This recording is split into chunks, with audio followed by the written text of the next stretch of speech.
What's your guess on your percentage of income that's paid in taxes? I pay as little as possible. I fight like hell to pay as little as possible. For two reasons. Number one, I'm a businessman, and that's the way you're supposed to do it, and you put the money back into your company and employees and all of that.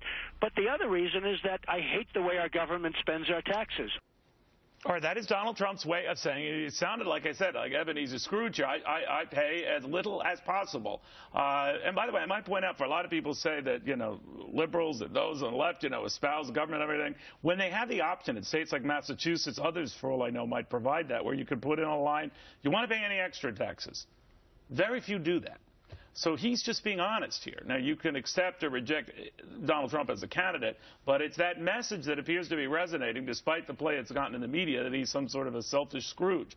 We got Lisa Booth here, Sherry Jacobus. Sherry, what he was saying is, look, I'm a businessman. If I can find a way to pay less in taxes legally, I will. Yeah. And that's all he's saying. What do you think of it? Well, I think everybody that heard him say that says, I want Donald Trump to do my taxes. I mean, that's what I'm thinking. Every businessman wants to pay as little as possible. And we do see, first of all, it's good business. Secondly, we do see how the government is wasting our money. We saw what Obamacare has done to businesses as well as individuals. We've seen the wasted stimulus package.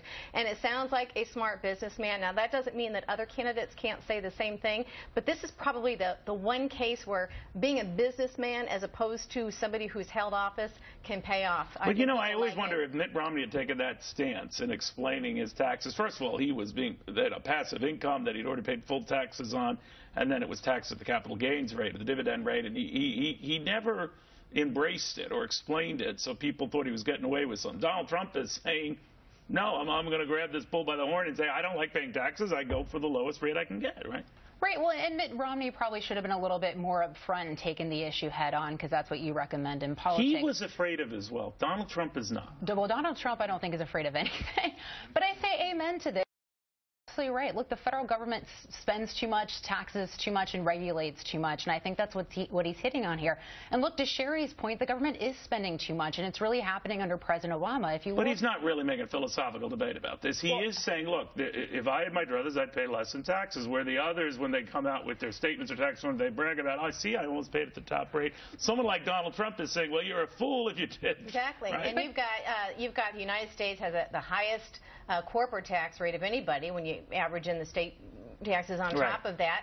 So it's a good business to want to pay as little as possible. But can you have a president saying, I try to weasel out of this? He's not saying he's trying to weasel out of it. I know, but you know how it's going to be portrayed. No, you know what I'm thinking? I'm thinking if a guy like that is thinking fiscally responsibly, I don't necessarily have Donald Trump at the top of my list, but I like that about him. I was thinking, maybe he could be a good Secretary of Treasury. Well, and here, look, too, Donald Trump is a business guy. Look, businesses have been pummeled under the Obama economy. They've been hit with higher taxes, higher regulations, and the government is spending too much. As Sherry pointed out, look, we've had the over $800 billion stimulus, which failed to produce the jobs that President Obama promised. His failed green jobs agenda with what we got with Solyndra, right?